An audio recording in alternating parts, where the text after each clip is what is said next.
तर आज आपण सिंपल इक्वेशन म्हणजे काय ते शिकणार आहोत. व्हेरिएबल आणि constant.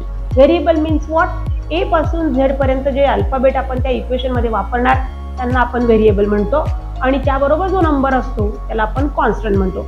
I will explain this with some example. So the equation is p + 4 = 15. याच्यामध्ये p हे काय आपलं व्हेरिएबल आहे आणि 4 हे काय आपला कॉन्स्टंट आहे. We have to find out the value of p. जर p ची व्हॅल्यू फाइंड करायची आहे तर p बरोबर जो माझा कॉन्स्टंट आहे किंवा जो माझा नंबर आहे I have to shift it to the right side of the equation.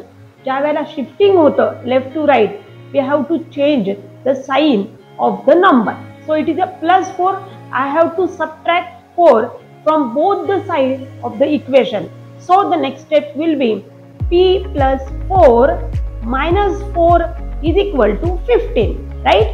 Plus minus number same आहे, साइन अपोजिट आहे, कट होतं म्हणजे p बरोबर आपली किंमत येते 15 - 4.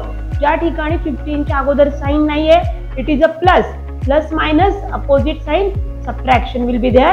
15 - 4.